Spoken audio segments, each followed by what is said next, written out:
तो आपका पुनः स्वागत है। आज हम लोग कक्षा 8वीं प्रोजेक्ट कार्य विज्ञान के बारे में चर्चा करेंगे। आज हम लोग पूर्णतः जानेंगे कि आप किस प्रकार से विज्ञान का प्रोजेक्ट कार्य लिख सकते हैं। यहाँ पर हम वीडियो में आपको पूरा प्रोजेक्ट कार्य प्रोवाइड कराएंगे कक्षा 8वीं विज्ञान का। उसके पहले प्रिय बच्चों, अगर आप चैनल में नए हों तो प्लीज़ चैनल को पहले सब्सक्राइब कर लीजिए, लाइक कीजिए और शेयर भी अवश्य कीजिएगा। और आपको अगर इसकी PDF चाहिए तो आप टेलीग्राम चैनल ज्वाइन कर लीजिए, वहाँ से आपको PDF मिल जाएगी। तो बच्चों चलिए हम स्टार्ट करते हैं हमारा कक्षा 8वीं विज्ञान का प्रोजेक्ट कार्य, जिसमें हम लोग किस प्रकार से विज्ञान के प्रोजेक्ट कार्य को लिखेंगे यहाँ पूरा समझेंगे। यहाँ पर देखिए बच्चों, हमने प्रयोजना क्रमांक आपके लिए जो भी लगे आप इसको डाल सकते हैं। यहाँ पर हमारा जो प्रोजेक्ट है वह वातावरण में ध्वनि प्रदूषण कम करने के स्रोत के ऊपर है। पहला हमने यहाँ पर आप लोगों के लिए बहुत ही कम उसमें और बहुत अच्छे तरीके से लिखने के लिए आपको यहाँ पर समझाया है। आप देख सकते हैं यहाँ पर आप ध्वनि प्रदूषण को कम करने के स्रोत के रूप में देखेंगे क्या लिखा है हमने।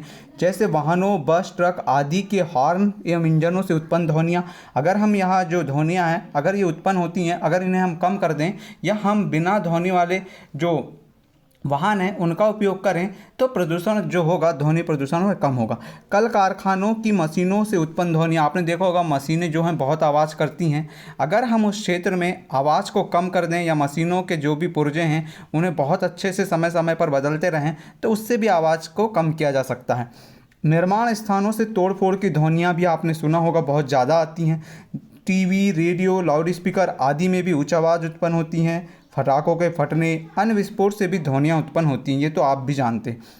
उसी प्रकार कूलर, वातानुकूलर, मिक्सी, ये सब प्रकार से आपने देखा होगा कि सभी क्या करते हैं, ध्वनि उत्पन्न करते हैं। अब ध्वनि प्रदूषण से फिर हानियाँ कौन कौन सी हो सकती हैं वह लिखेंगे आप लोग। फिर आगे और क्या लिखना है आप लोगों को, आगे और लिखना है आपको शोर और संगीत में अंतर समझाना। शोर क्या होता है और संगीत क्या होता है। आपको पता है शोर कष्ट पहुँचाता है लेकिन संगीत आपको सुख पहुँचाता है।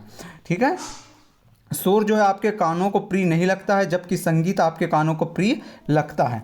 अगला है ध्वनि प्रदूषण को कम करने के लिए हमारे द्वारा क्या किए जाने चाहिए, प्रयासों को बताना है आपको। ठीक है, तो आप ये जो प्रयास लिखे हैं वो पूरे प्रयास लिख लीजिएगा। फिर आगे आप लोगों को क्या लिखना है, महिलाओं की तुलना में पुरुषों की आवाज़ मोटी क्यों होती है यह भी आपको बताना है। महिलाओं की तुलना में पुरुषों की आवाज़ मोटी क्यों होती है यह भी आपको बहुत अच्छे से समझाना है।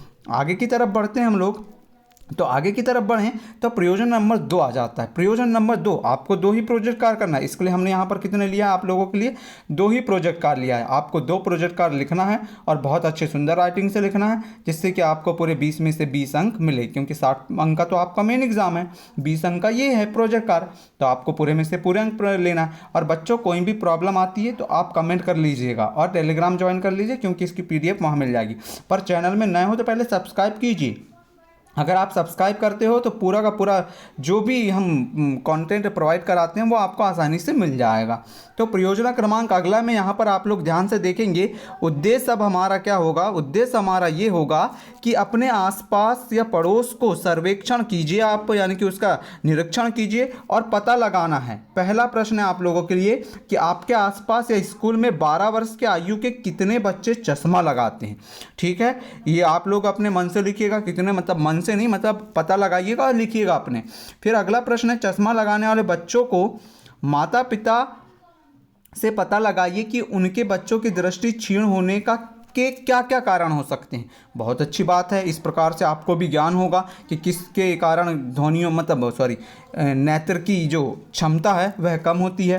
फिर अगला है किसी नेत्र विशेषज्ञ से पता कीजिए कि दृष्टि क्षमता सही करने के लिए भोजन में क्या क्या लेना चाहिए। इस प्रश्न का भी उत्तर आप लोग लिखेंगे।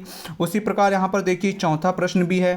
फिर आगे की तरफ बढ़े हम तो आपको चौथे प्रश्न के बाद 5वां प्रश्न भी आएगा। 5वें के बाद 6वां प्रश्न देखिए बुजुर्गों से संबंधित है, आप इसको भी बहुत अच्छे से देख लीजिएगा। फिर 7वां प्रश्न है 10 बच्चे को लेना है और 10 बुजुर्गों को लेना है और चश्मों के दोनों आंखों की पावर की सूची बनाना है, किसको कितना पावर है। ठीक है, लेफ्ट राइट दोनों की। ठीक है, यहाँ पर आप लोग देख लीजिए, सारणी हमने बना दिया, आप लोग भी बना दीजिएगा। और टीवी और मोबाइल से होने वाले दुष्प्रभावों को भी आपको लिखना है। फिर प्रयोजन नंबर 2 आता है, मतलब कि प्रयोजन नंबर ये अलग से भी कह सकते हैं हम लोग, सॉरी यहाँ तक ही है, ये तो थोड़ा अगला वाला है।